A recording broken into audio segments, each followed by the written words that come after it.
Well, I wanted to do a nice intro in the parking lot, but the parking lot is full. So I guess that's a good sign. Welcome to Paper and Moose, and welcome to the new building behind me that is painted like a cow.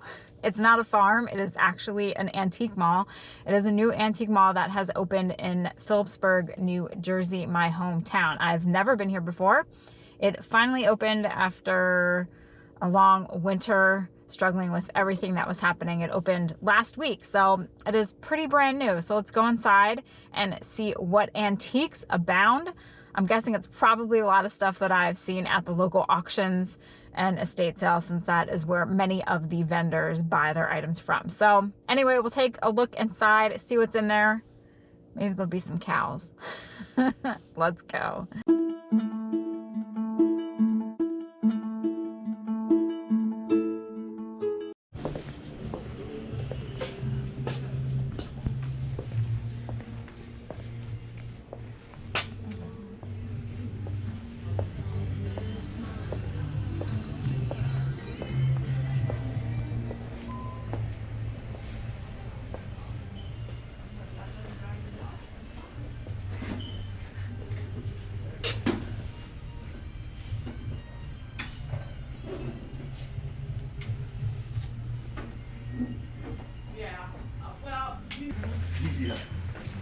But I guess if they have the baseboard in.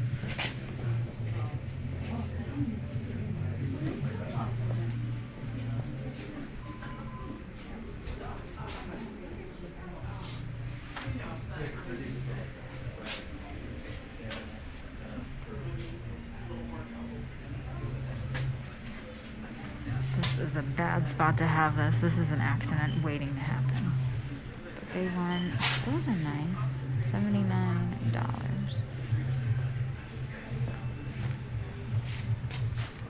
So we are going to play Antique Mall versus eBay with a few of the items that I found at the Antique Mall. The first being the vintage ceramic Christmas tree. At the Antique Mall, they were asking $79. It did come with the lights and the base, and there actually were some cute different lights that they had on the tree. Again, asking price $79. Now for a reseller, that's a no. You do not want to spend $79 on a ceramic Christmas tree. As a buyer, a collector, or perhaps even someone that is looking to gift someone a vintage ceramic Christmas tree, if you stumble upon one at an antique mall, it could be your best bet. And here are a few reasons why.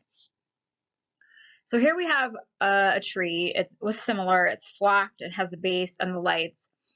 And as of the day that this was screenshotted, the current bid was $120 with $50 expedited shipping. So you are already well over the $79 that it would have cost you in the store for a similar type tree. Now you have another one. The starting bid for this one was around $31, and there were still a few days to go. This one doesn't even come with a base. It does come with the bulbs, and it's about $14 for economy shipping, which that seems a little low, but anyway. So, again, if you think, well, maybe I can get it for $50 plus the shipping, you're going to be having to wait for that auction to end. And then you're going to have to hope that the person packages this tree up very, very well so that it reaches you in one piece. This is one that sold. It is the flocked that has the snow on the tips of the tree. It has the base and has the lights and the star. And this one sold for $81. So just a few dollars more than the one that was available in the antique mall. And then again, you have the shipping. So my piece of advice, if you are on the hunt for something, whether for yourself or as a gift, and you really don't want to rely on buying online, you're worried about the actual condition, you're worried about shipping cost, look at the antique mall. The ceramic Christmas trees are a prime example. Yes, they are a little bit pricey at the mall, but you are able to inspect the item. You're able to look for any chips and cracks, see if it is a piece that will work. And then also you don't have to pay for shipping and the worry if, you know, the seller is going to pack it all in one piece and it's going to arrive to you in one piece. So definitely, you know, antique malls can be great places to shop for certain items. You just have to know your price point and what you prefer, buying online or buying in the comfort of your own town or your local antique mall.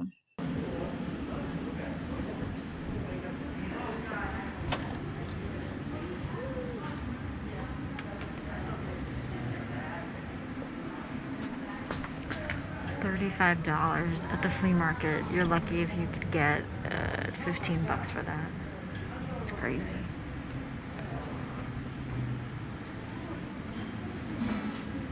Those are cool.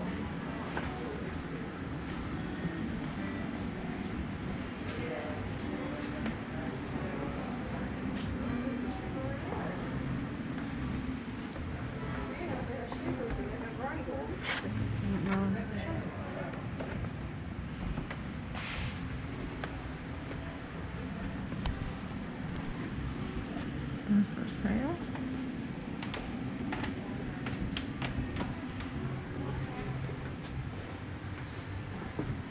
This is a cool setup. I think this is my favorite booth. I just like all the colors and the way that they displayed everything. I mean, this looks like a work of art, actually. You have the images and the beautiful colors from the side of the cigar boxes. Great look to it, and it makes someone want to buy it. You have all the little tins, mustard Carlisle hooks, all the little canisters. I mean, these things can easily be picked up at estate sales. You know, they're in the basement, out in the garage. I mean, those things. But people would scrap them. Yeah, a lot of this stuff can easily be found just digging at estate sales. $3 each. The big pick, that's fun. Like, great picture of the guy and his dog in the back. Flashlights. These are great cabinets. They have a lot of stuff that's worth a pretty decent amount of money. I love this. Great old medical cabinet with all sorts of bottles, and ooh, that hexo line of thorn still has, oh, it's embalming fluid and it still is in there. That's gotta be expensive. Embalming fluid with label cavity fluid. People love to collect those, believe it or not. This one's great. $100 for the empty bottle. I've never come across an embalming fluid bottle out in the wild. More medical supplies. That's awesome. Yep, this is my favorite booth, definitely. Look at all the heads.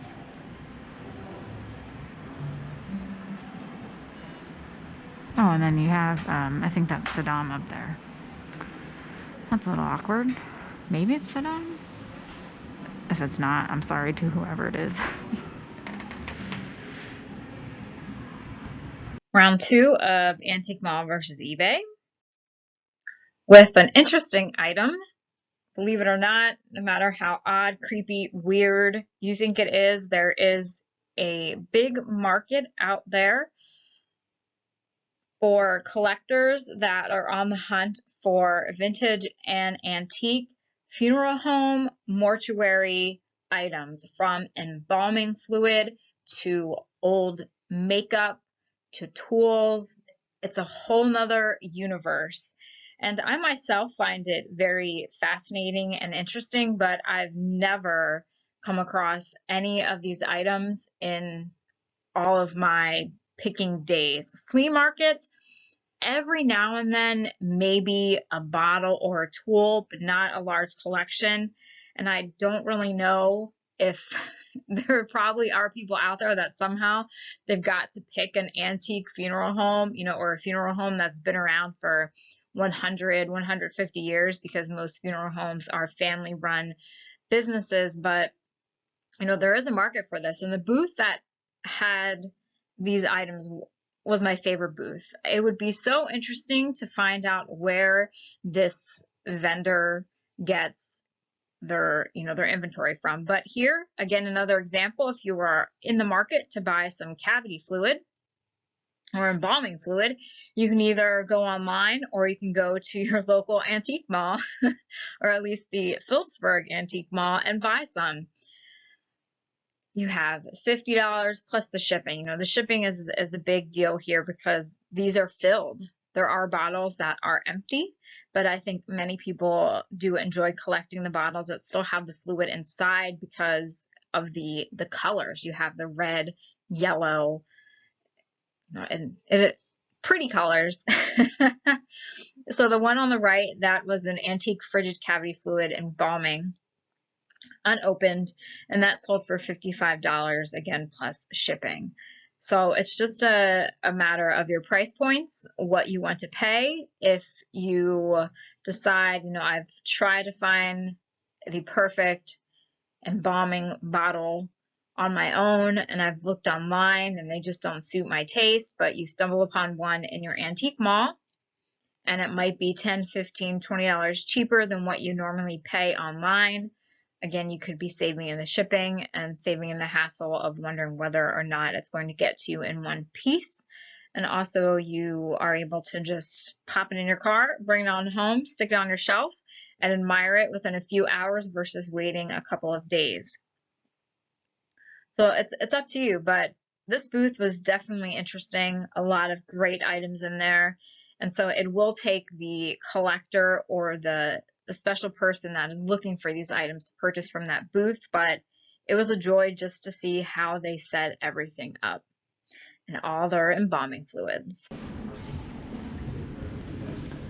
All little tins, you have all the spices. These are very collected, especially if it has a nice image on the front of like a turkey or the spice itself.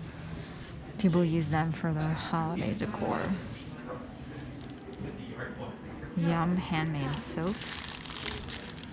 No idea.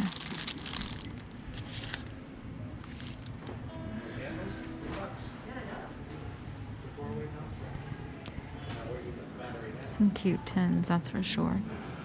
This one still has a cinnamon in it. That's a great color. No price.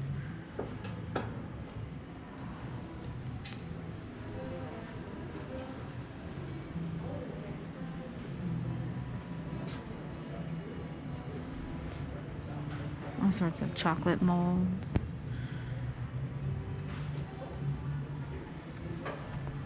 A little trip to the new local antique mall. As a reseller, I do not source from antique malls. I find that many of the items there I see at my local auctions and my local estate sales. But for other people that are looking for that specific item, that prefer to shop in person versus online, antique malls are a great place to find those vintage, antique, and one-of-a-kind items, such as the safety of transporting a vintage ceramic Christmas tree by yourself versus relying on the postal service, or buying that embalming fluid that you always wanted to add to your collection. There are many reasons why people prefer to shop in antique booths, from being able to touch the items, see them in person, perhaps finally finding something, especially if it is somewhat local, has to do with local history at your antique mall, versus, scouring the interwebs, which you may never find anything. So there are certain instances where I would buy something at an antique mall, especially if it was something local, say related to, Phillipsburg, that I could probably have a higher chance of finding locally versus online. Selling at an antique mall, you are pretty much waiting on the right person to walk in. Selling online, you have your platform open to a whole world. Many people don't want to involve themselves in the wrapping of an item, in the shipping, in the measuring, in the describing. So antique booths are the way, the best way for them to sell. That and the flea market. You know, it's totally up to the person. Some people prefer to shop online. Some people love being able to roam the antique booths and see all the different items that people have to offer. Other people like to sell at antique booths and they don't want to touch online sales with a 10-foot pole. And then for others, it's the opposite. But regardless, antique malls are a great way to see what is popular, what some price points are, and even to have an idea of how to decorate. Because as you could see with those cigar boxes, I thought that was a piece of art in of itself. The colors, how pretty they were, and that image, you know, you kind of want to be on the lookout for cigar boxes now because you can find them at estate sales, you know, a lot of times. So you can make your own little piece of art. And that's another reason why antique malls are great to go to, just to be inspired to perhaps start a new collection or to revamp a collection of your own. So I hope you enjoyed this little trip to the antique mall. I will probably go again once it gets, you know, more up and running. That's not the right verbiage there, but once everything is settled, since they just opened, they're still kind of working out, you know, the kinks, and they're having more vendors come in and set up. So we'll give them a little bit more time to get things all moving, and then I'll go back and visit. And who knows what we'll find? Perhaps some coveted item that I've been on the hunt for. So thanks for watching. I hope you enjoyed this. If you are venturing out to your local antique mall, good luck, and hopefully you will find that treasure.